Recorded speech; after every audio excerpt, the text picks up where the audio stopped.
Hello student, आज हम शुरू करने जा रहे हैं क्लास 12 की मैट्रिक्स की आगे की क्लासें, जिसमें हमने पहली क्लास में बता रखा है आपको कि मैट्रिक्स होती क्या है, मैट्रिक्स के टाइप क्या होते हैं। टाइप में हमने आपको बता रखा है क्षैतिज आव्यूह, ऊर्ध्वाधर आव्यूह और ऐसे ही करके वर्ग आव्यूह के पार्ट बता रखे हैं। अब ऊपरी त्रिभुजी आव्यूह, निम्न त्रिभुजी आव्यूह और आप एक डायगोनल मैट्रिक्स जिसको हम कहते हैं विकर्ण आव्यूह, ये सारी चीज़ें आपको बता दी गई हैं। तो उसको आप देख सकते हैं, समझ सकते हैं, उतना इम्पोर्टेंट भी नहीं है, लेकिन फिर भी अगर पता रहेगा तो आगे के क्वेश्चन में हमको सहायता करेगी। आज हम देखेंगे कि इक्वालिटी ऑफ मैट्रिक्स आव्यूहों की समानता क्या होती है, एडिशन क्या होता है, सब्ट्रैक्शन क्या होता है, कैसे एडिशन कैसे सब्ट्रैक्शन करते हैं, कब एडिशन कर सकते हैं, कब सब्ट्रैक्शन कर सकते हैं, कब नहीं कर सकते हैं। फिर उसके बाद बच जाएंगे मल्टीप्लिकेशन, फिर एलिमेंट्री मेथड ऑफ इन्वर्स निकालने का तरीका, मतलब बच जाएगा कि किस तरह से हम प्रारंभिक संक्रियाओं के द्वारा हम किस तरह से किसी भी आव्यूह का इन्वर्स निकाल सकते हैं। इन सारी चीज़ों को देखेंगे। तो बिना समय बर्बाद किए फटाक से टॉपिक पे आते हैं और कुछ क्वेश्चन देख लेंगे आज, किस तरह के क्वेश्चन करना बोर्ड में आ सकते हैं। तो सबसे पहले हम बात कर लेते हैं इक्वालिटी।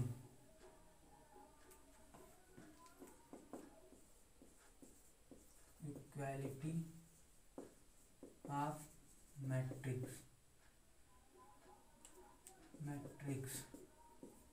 Matrix equality. तो सबसे पहले दो मैट्रिक्स को मान लीजिए ए और बी दो मैट्रिक्स हैं, तो उनके इक्वल होने की कंडीशन सबसे पहले ये होती है कि उनके ऑर्डर सेम होने चाहिए, दोनों सेम ऑर्डर की होनी चाहिए। मतलब जितने रो जितने कॉलम आपके ए मैट्रिक्स के होने चाहिए, उतने ही रो और उतने ही कॉलम आपके बी मैट्रिक्स में होने चाहिए। फिर उसके बाद दूसरा होना चाहिए कि उनके जो संगत एलिमेंट होते हैं या फिर अवयव जो होते हैं, जैसे A11 और उसका बी मैट्रिक्स का भी आपका जो B11, ऐसे अगर हम कह दें, हमारे पास एक मैट्रिक्स ए है जिसमें एलिमेंट AIJ इस तरह से लिखे गए हैं, यम क्रॉस इनकी है। एक बी मैट्रिक्स हमारे पास जिसमें एलिमेंट BIJ करके लिखे जा रहे हैं, और उनमें जो है कि उसका भी ऑर्डर यम क्रॉस एन है। तो फर्स्ट कंडीशन जो है हमारी इक्वालिटी की, वो क्या है कि ऑर्डर ऑफ ए या matrix A equal to order of matrix B, जो कि यहाँ पर बराबर है, ये भी एम क्रॉस एन की है, दूसरी भी एम क्रॉस एन की। दूसरा जो है कि एक फर्स्ट कंडीशन होगी। दूसरी कंडीशन की बात करें तो कंजुगेट, मतलब या सेम एलिमेंट, सेम पोजीशन के एलिमेंट सेम होने चाहिए। जैसे इसमें यहाँ पर अगर इस मैट्रिक्स को हम इस तरह से लिख देते हैं A11 A12, और मान लीजिए इस तरह से हमारे 3x3 की एक मैट्रिक्स बना लेते हैं, A13 A21 A22 A23 A31 A32 A33, एक मैट्रिक्स होगी। इसी तरह अगर बी को भी हम 3x3 का ही रखेंगे, लेकिन यहाँ एलिमेंट हम इस तरह से लिख लेते हैं B11 B12 B13 B21 B22 B23 B31 B32 B33। First condition का दिए कि ऑर्डर सेम होना चाहिए, ऑर्डर सेम है। यहाँ पर देखिए इसका भी ऑर्डर 3x3 का है, इसका भी ऑर्डर 3x3 का है। अब एलिमेंट इनके जो सेम पोजीशन के एलिमेंट है, जैसे A11 B11 के बराबर होना चाहिए, A12 B12 के बराबर होना चाहिए, A13 B13 के बराबर होना चाहिए। ऐसे आप सारे एलिमेंट जो हैं इस तरह से सेम पोजीशन वाले बराबर होने चाहिए, इक्वल होने चाहिए, बस ये दूसरी कंडीशन है। इस तरह से कहें A33 B33 के बराबर, A32 B32 के बराबर और A31 B31 के बराबर होगा। तो वहाँ पर हम ये दो कंडीशन अगर फुलफिल्ड हो जाती है तो हम कह सकते हैं कि यहाँ पर जो मैट्रिक्स हमारी ए और बी वो इक्वल है, एकदम सेम है। हम कह सकते हैं इन दोनों कंडीशन के पूरा होने के बाद हम कह सकते हैं matrix A equal to matrix B. अब इस पे देखिए क्वेश्चन, जैसे एग्जाम्पल के लिए मान लीजिए, यहाँ पर एग्जाम्पल के लिए अगर हम यहाँ पर ए बी 3 और सी इस तरह से एक मैट्रिक्स लिख दें, इधर हम लिख दें x -3 2 सॉरी मान लीजिए यहाँ पर y और यहाँ पर हमने लिख दिया 5। तो अब a और b तभी इक्वल होंगे जब a इक्वल टू x होगा और b इक्वल टू -3 होगा, मतलब a जो है x के बराबर होगा, b जो होगा वो -3 के बराबर होगा, c जो होगा और 3 जो है वो y के बराबर हो जाए, मतलब 3 इक्वल टू y, और ये जो c है ये c 5 के बराबर हो जाए। इस केस में हम कह सकते हैं कि ये दोनों मैट्रिक्स क्या हो जाएंगी, इक्वल हो जाएंगे। इसमें एक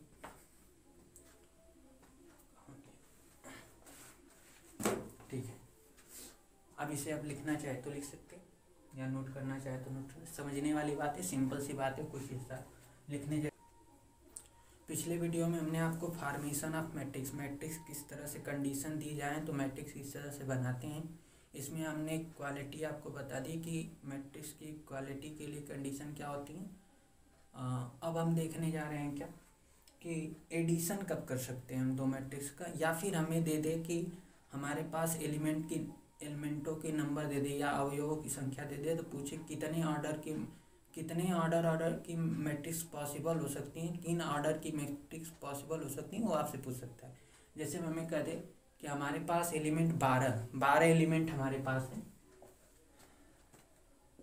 अगर हमारे पास 12 एलिमेंट दे रखे हैं तो पूछे किन ऑर्डर की, किन कोटि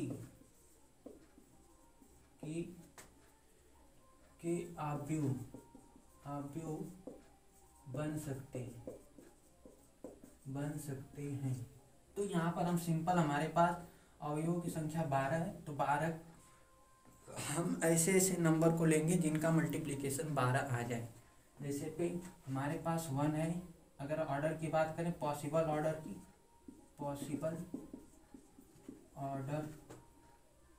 एक हो सकता है 1x2, अगर 1x2 है तो 1x12, अगर 1x12 है तो 12x1 भी होगा। यहाँ पर क्या है, रो 1 है, कॉलम 12 है, यहाँ पर रो 12 है, कॉलम 1 है। फिर हम जानते हैं कि अगर हम 2x6 करें तो भी आ सकता है, तो 2x6 की पॉसिबल है तो 6x2 भी लिख सकते हैं। फिर हमारे पास 3x4 होता है तो 4x3 भी होगा। 12 आ रहे हैं, ये भी 12 आएगा, ये भी 12 आना चाहिए। अगर हमारे पास एलिमेंट 12 है तो 12 आना चाहिए, दो नंबर का मल्टीप्लिकेशन 12 आना चाहिए, वो ऑर्डर पॉसिबल हो सकते हैं। जैसे 1x12, 1 × 12 ये ऑर्डर पॉसिबल हो सकता है, 12 × 1 पॉसिबल हो सकता है, 2 × 6 तो 6 × 2 पॉसिबल हो सकता है, 3 × 4 4 × 3 पॉसिबल हो सकता है। इसके बाद क्या हो सकता है, बस यही ऑर्डर है, और कोई ऐसा ऑर्डर नहीं है जो पॉसिबल हो सकता है। तो टोटल 1 2 3 4 5 6 टोटल 6 ऑर्डर पॉसिबल है।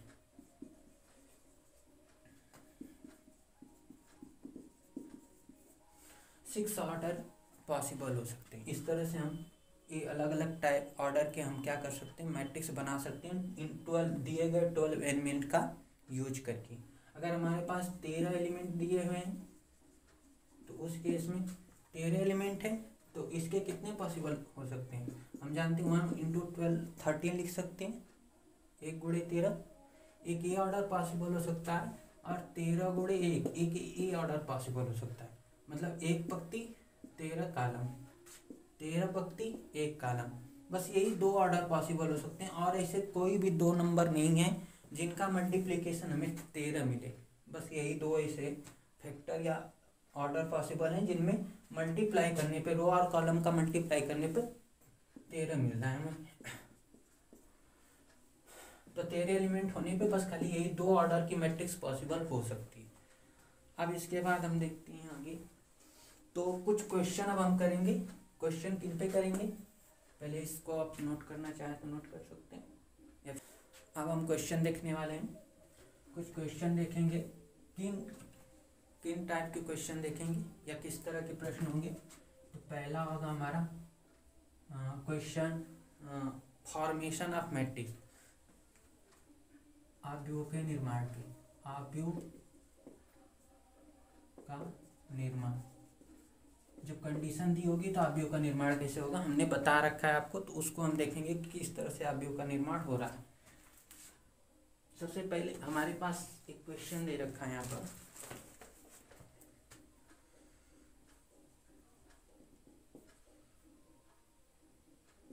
AIJ बराबर I plus J divided by 2 whole square. अब कह रहा है कि इसमें आप 3x2 ऑर्डर या कोटि की मैट्रिक्स बनाइए, 2x3 ऑर्डर की मैट्रिक्स बनाइए। तो देखिए क्या करेंगे, पहले हम 2 मान लेते हैं कि ये जो होगा हमारी माना 3x2 कोटि का आव्यूह A है, अतः हम A बराबर लिख सकते हैं क्या, A बराबर हम लिख सकते हैं A11 A12। हमारे पास ऑर्डर क्या है 3x2, मतलब 3 पंक्तियां बनानी, 2 ही कॉलम रखने हैं, तो 1 कॉलम हो गया, 2 कॉलम। फिर A2 दूसरी पंक्ति जा रही है, तो A21 A22 ये लिखेंगे। फिर लिखेंगे तीसरी पंक्ति आ गई तो A31 और A33, इस तरह से लिख दिया। अब ये सारे एलिमेंट हम निकालेंगे यहाँ पर। तो यहाँ पर अगर देखें तो सबसे पहले A11 निकालेंगे। A11 तो इस कंडीशन, ये जो कंडीशन दे रखी है इसमें I बराबर, इसके A11 की बात करें तो I और J कंपेयर करें तो I की वैल्यू 1, J की वैल्यू 1। तो A11 जब निकालेंगे तो I और J दोनों की जगह हम रखेंगे 1 + 1, स्क्वायर है तो स्क्वायर बटे के 2। तो यहाँ से हम कह सकते हैं 1 और 1 2 का square 4 divided by 2 equal to 2। तो A11 क्या आ गया 2, A12 निकालेंगे तो I की जगह 1 और J की जगह 2 आ गया, तो 1 + 2 का होल स्क्वायर डिवाइडेड बाई 2। तो 1 और 2 3 का स्क्वायर बटा 2 19 9/2 ये आ जाएगा। ऐसे ही 1 और यहाँ पर हम बात करते हैं अब 1 2 1 2 A21 की बात करेंगे, A21 तो I की जगह 2, J की जगह 1 और इसका स्क्वायर डिवाइडेड बाई 2 कर देंगे। यहाँ 3 का स्क्वायर 9 डिवाइडेड बाई 2। ऐसे ही हम निकालेंगे यहाँ पर अब क्या A22, ये वाला एलिमेंट निकालेंगे तो I और J दोनों 2 और 2 है, इसका स्क्वायर करेंगे डिवाइडेड बाई 2। 2 और 2 का 2 + 2 4 का स्क्वायर हो जाएगा 16/2 डिवाइड करेंगे 8। फिर हमारे पास A31 बचेगा, A31 निकालेंगे तो 3 I की जगह क्या रखेंगे 3, फिर J की जगह 1 स्क्वायर डिवाइडेड बाई 2। 4 का स्क्वायर 16/2 काटेंगे 8 आएगा। फिर A32 होगा, ठीक है। तो A32 निकालेंगे यहाँ पर, तो A32 मतलब 3 + 2 का स्क्वायर डिवाइडेड बाई 2, तो 5 का स्क्वायर डिवाइडेड बाई 2 मतलब 25/2। अब यहाँ पर अगर हम मैट्रिक्स लिखें तो मैट्रिक्स में सारे एलिमेंट अगर निकाले हुए एलिमेंट रख दें, जैसे A11 कितना है 2 है, A11 की जगह 2 रख दिया। A12 कितना आया 9/2, तो 9/2 रख दिया। A21 आ गया, A21 भी 9/2 आया है तो इसको 9/2 कर दिया। फिर A22 इसकी वैल्यू आई है 8, फिर A31 की वैल्यू आई है 8, फिर A32 जो है ये आया है 25/2। तो ये हमारी मैट्रिक्स बन गई यहाँ पर इस तरह से। इस तरह से जब हमें कंडीशन दी रहेगी तो हम सारे करस्पॉन्डिंग एलिमेंट की वैल्यू कैलकुलेट करेंगे कंडीशन के अकॉर्डिंग। कंडीशन में सारी वैल्यू रख के हम इसको कैलकुलेट करेंगे। कैलकुलेट करने के बाद सारी वैल्यू हमें मिल जाए तो उन सभी वैल्यू को हम क्या कर देंगे, यहाँ पर पुट कर देंगे इस मैट्रिक्स हमारी 3x2 की जैसे यहाँ बनी है वैसे ही आप अलग अलग ऑर्डर की मैट्रिक्स बना सकते हैं। जैसे यहाँ 2x3 या 3x3 का या 2x4 का मैट्रिक्स बनवा सकता था आपसे, किसी भी टाइप का। आपको कंडीशन दे देगा, कंडीशन के हिसाब से ऑर्डर दे देगा, बोलेगा कि मैट्रिक्स बना के दिखाओ। तो उस ऑर्डर की पहले एक तो मैट्रिक्स लिखेंगे, उस ऑर्डर की मैट्रिक्स होगी क्या, फिर उसमें करस्पॉन्डिंग एलिमेंट को लिख देंगे मैट्रिक्स में, और बारी बारी से सभी एलिमेंट को कैलकुलेट कर लेंगे कंडीशन के हिसाब से, और कैलकुलेट करके सारी वैल्यू बस वहीं पे जिस एलिमेंट की जो वैल्यू आई वहाँ पर रख देंगे और हमारी मैट्रिक्स बनके तैयार हो जाएगी। यहाँ पर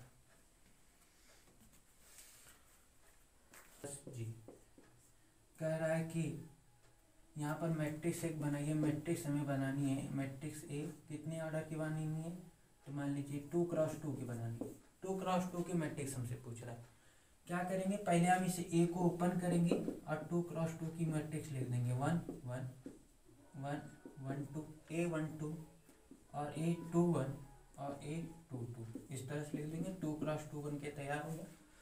अब इसमें करस्पॉन्डिंग एलिमेंट निकालेंगे। सबसे पहले A11 निकालेंगे, कंडीशन में रखेंगे 1/2 मॉड में -3 इंटू आई की जगह 1 प्लस जे की जगह 1 कितना हो गया 1/2 मॉड में -3 प्लस 1 A11 कितना आ गया 1/2 -2 बचा तो -2 का मॉड। अगर इसको हम सॉल्व करें तो यहाँ 1/2 इंटू -2 का मॉड 2 आएगा, ये कैंसिल हो जाएगा, आंसर आ गया 1। फिर इसी तरह से निकालेंगे A12 निकालेंगे तो 1/2 मॉड में -3 इंटू 1 प्लस 2 ये हो जाएगा 1/2 -3 प्लस 2 तो 1/2 और बच जाएगा -1। अब देख लीजिए, समझ लीजिए मॉड में कैसे हो रहा है। जब मॉड के अंदर निगेटिव वैल्यू आती है तो एक एक्स्ट्रा माइनस साइन के साथ वो ओपन होता है, मतलब 1/2 अंदर निगेटिव है तो -1 लेकिन इसके साथ एक माइनस साइन भी आएगा। अब ये क्या हो जाएगा 1/2 इंटू 1 मतलब 1/2 इसका आंसर हो गया। A12 आ गया। A30 निकालेंगे 1/2 -3 इंटू A13 नहीं निकालना है, A21 निकालना है। तो आप A21 निकालेंगे, A12 निकालने के बाद A21 निकालेंगे 1/2 -3 इंटू आई की जगह 2 हो गया प्लस जे की जगह 1 हो गया। कैलकुलेट करेगा तो 1/2 -6 प्लस 1 -5 बचेगा, -5 का 5 हो जाएगा, ठीक है। तो ये हो जाएगा 5/2। ऐसे निकालेंगे A22 निकालेंगे 1/2 -3 इंटू आई की जगह कितना हो गया 2 प्लस जे की जगह कितना हो गया 2 तो A22 1/2 और 3 गुना की 6 -6 प्लस 2 बच जाएगा 4। तो A22 जो होगा 1/2 mod of -4 date implies A22 जो है वो 1/4 2 इंटू 4 हो जाएगा, कट कैंसिल होके 2 आ जाएगा। तो यहाँ पर अगर हम मैट्रिक्स लिख लेते हैं यहाँ पर तो मैट्रिक्स A बराबर हो जाएगी, सारी वैल्यू रखेंगे। A11 कितना आया A11 1 आया है तो यहाँ 1 रख दिया। A12 कितना आया 1/2 तो 1/2 रख दिया। A21 कितना आया A21 5/2 आया, 5/2 रखा यहाँ पर। और A22 कितना आया 2। तो इस तरह से हमारा आंसर हो जाएगा मैट्रिक्स में। अब हम आव्यूह की इक्वालिटी मतलब मैट्रिक्स की इक्वालिटी पे क्वेश्चन करेंगे। इक्वालिटी बेस्ड क्वेश्चन किस तरह से होंगे उसको देखेंगे। तो सबसे पहले हम देखते हैं कुछ क्वेश्चन, जैसे यहाँ पर दे रखा है 2x, एक क्वेश्चन दिया है 2x - y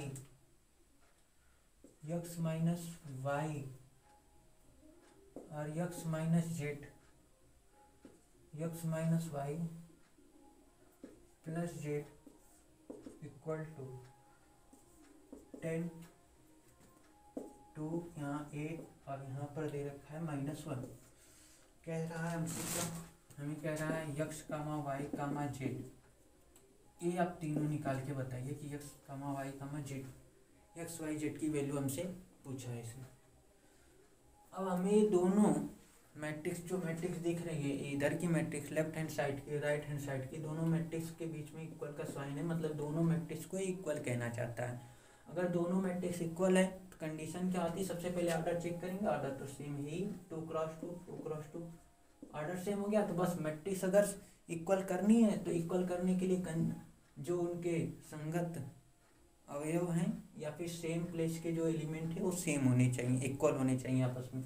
इसका मतलब हम कह सकते हैं कि अगर 2x माइनस वाई ये अगर 10 के बराबर हो जाए, फिर हम कह सकते हैं x माइनस वाई एक इसके बराबर होना चाहिए -1 के। ऐसे हम लिखें तो x माइनस जेड एक x माइनस जेड किसके बराबर होना चाहिए 2 के।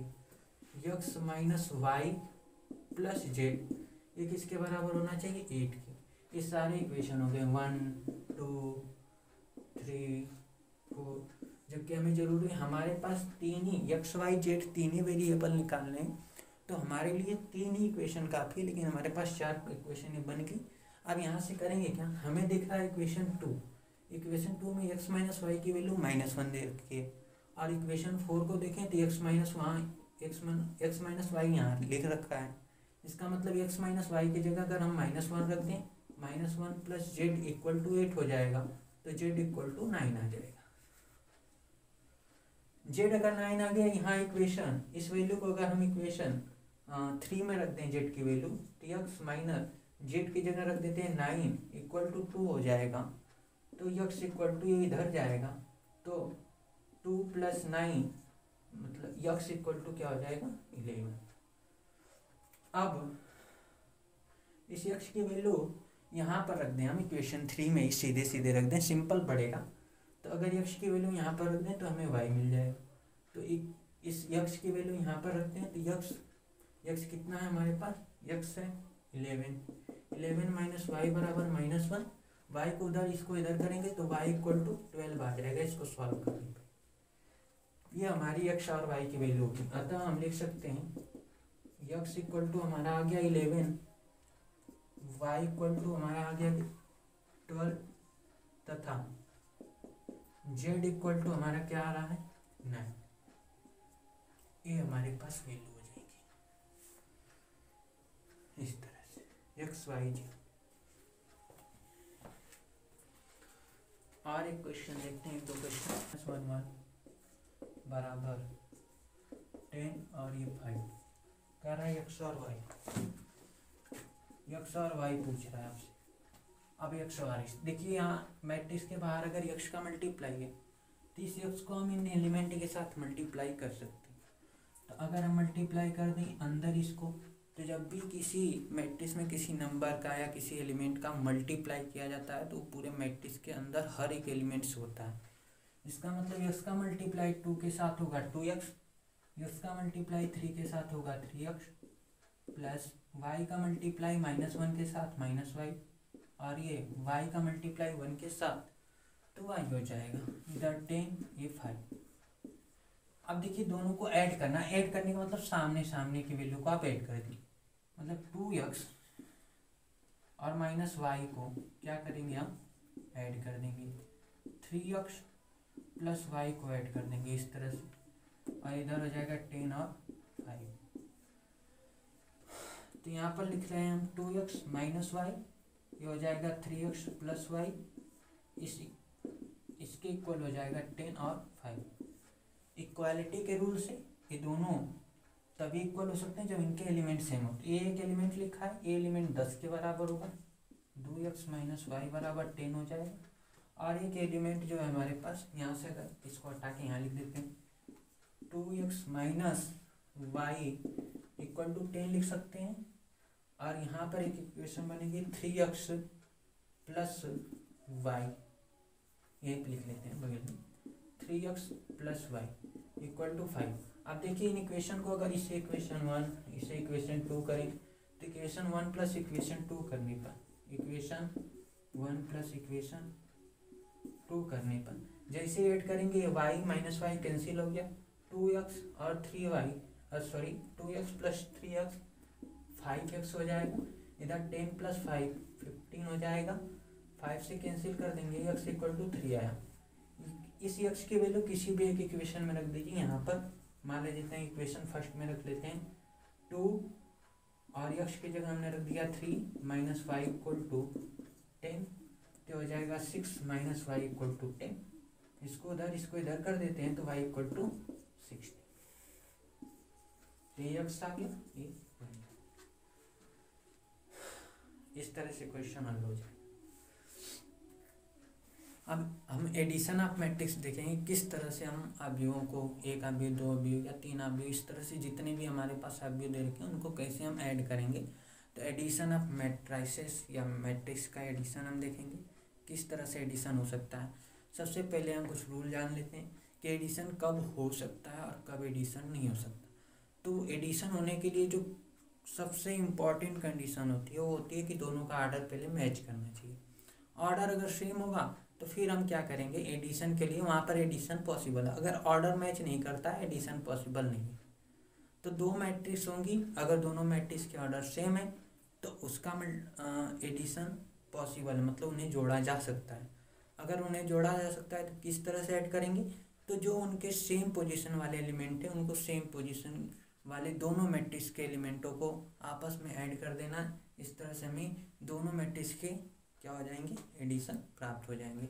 जैसे हम यहाँ पर देखते हैं एग्जाम्पल के लिए, मान लीजिए हमारे पास अगर a इस तरह से दिया है a11 a12 a13 a21 a22 और यहाँ मान लीजिए a31 a32, ये दे दिया है। हमारे पास ऑर्डर कितना है, 3 पंक्तियाँ हैं, 3 2 कॉलम है, 3 × 2 का। एक हमारे पास बी मैट्रिक्स दे रखा है तो बी का ऑर्डर भी कितना आना चाहिए, 3 × 2, मतलब b11 b12 b21 b22 b31 b32। तो जैसे a + b करेंगे तो यहाँ पर conjugation same element a11 b11 से ऐड होगा, a11 + b11 हो जाएगा, a12 + b12 हो जाएगा, a21 + b21 हो जाएगा, a22 + b22 हो जाएगा, और इसी तरह से a31 + b31 हो जाएगा, a32 + b32 हो जाएगा। और इसका एडिशन करने के बाद ऑर्डर सेम नहीं हो, ऑर्डर चेंज नहीं होगा, ऑर्डर वही रहेगा जो ए और बी मैट्रिक्स के थे। मतलब यहाँ भी ऑर्डर a + b का भी जो मैट्रिक्स मिलेगी उसका भी ऑर्डर इन दोनों मैट्रिक्स के ऑर्डर के सेम रहेगा, मतलब 3 × 2 ही आएगा। तो इस तरह से एडिशन होगा। एग्जाम्पल देख लेते हैं फटाफट से, समय बर्बाद नहीं करना, बचाना है। समय बचाते हुए देखिए एग्जाम्पल, मान लीजिए हमारे पास एक मैट्रिक्स ए दे रखी है 1 2 3 2 3 1, और एक बी मैट्रिक्स दे रखी है हमारे पास 3 -1 3 और -1 0 2। देखना a + b जब करेंगे तो पहले चेक करेंगे ऑर्डर 1 2 2 रो 1 2 3 कॉलम 10 2 3 2 × 3 1 2 2 रो और 1 2 3 3 कॉलम। ऑर्डर इनके तो मैच कर गए, ऑर्डर मैच कर गए तो इन्हें हम ऐड कर सकते हैं। मतलब जब a + b निकालेंगे तो कंजुगेट में जोड़ेंगे, 1 + 3 होगा, लिख कर दिखा देते हैं। बोर्ड एग्जाम में आपको ऐसे लिखना है 1 + 3 2, अब प्लस में -1 और 3 + 3 2, प्लस में -1 3 + 0 3 + 0 1 + 2 1 + 2। तो यहाँ से हम कह सकते हैं ए प्लस बी इक्वल टू 4, 1 हो जाएगा, ये 3 3 6 हो जाएंगे, ये हो जाएगा 2 माइनस 1 मतलब 1, 3 हो जाएगा, 3 प्लस 0 3, 2 प्लस 1 3 हो जाएगा, और यहाँ पर ऑर्डर वही रहेगा आपका 2 क्रॉस 3 का, 2 क्रॉस 3, ये हमारा आंसर हो गया। प्रॉपर्टी, अब इसी एडिशन के लिए प्रॉपर्टी क्या होती है, तो एडिशन की कुछ प्रॉपर्टी होती है, उन प्रॉपर्टी को देख लेते हैं। फर्स्ट प्रॉपर्टी, ये जो होते हैं आव्यूह जो होते हैं क्रम विनिमय नियम का पालन करते हैं, क्रम विनिमय नियम, क्रम विनिमय नियम जो है इसका ही पालन करेंगे, जिसको हम कम्यूटेटिव, इंग्लिश में बोलते हैं कम्यूटेटिव लॉ, तो इसको ही फॉलो करते हैं। मतलब कम्यूटेटिव लॉ कहने का मतलब क्या, कि अगर मैट्रिक्स ए में हम बी जोड़ें या फिर मैट्रिक्स बी में ए जोड़ें, दोनों इक्वल ही रहेंगी। दूसरा होता है साहचर्य नियम, साहचर्य नियम मतलब एसोसिएटिव लॉ, एसोसिएटिव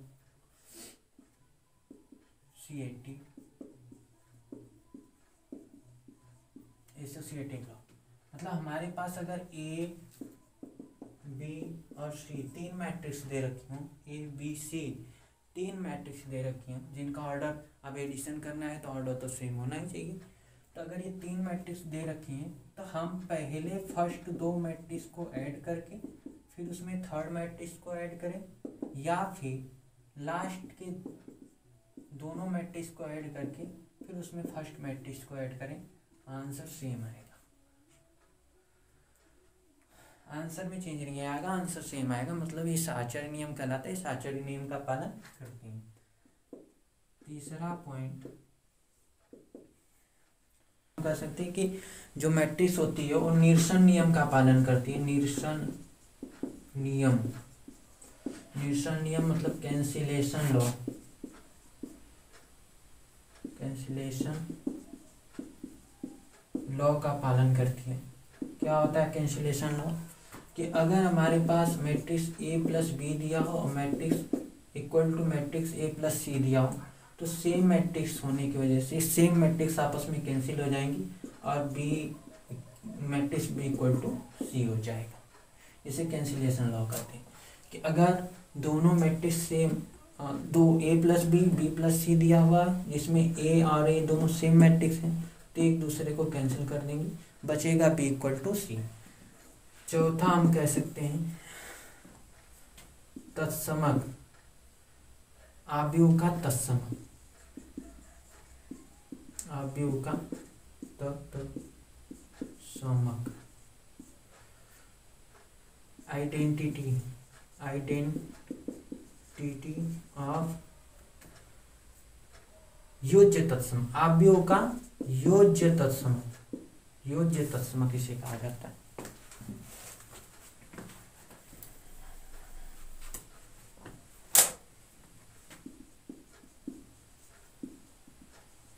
आव्यूह का योज्य तत्समक,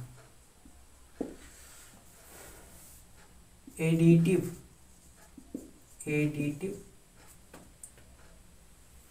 आइडेंटिटी ऑफ मैट्रिक्स।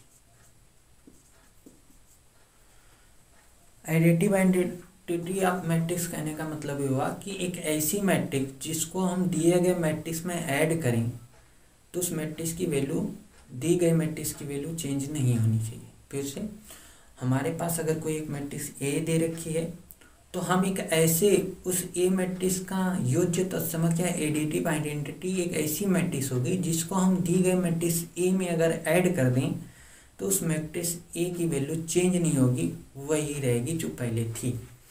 तो ऐसी मैट्रिक्स होती है जीरो, शून्य या नल मैट्रिक्स। नल मैट्रिक्स एक ऐसी मैट्रिक्स है जिसमें हम जानते हैं सारे एलिमेंट 0 0 0 होते हैं।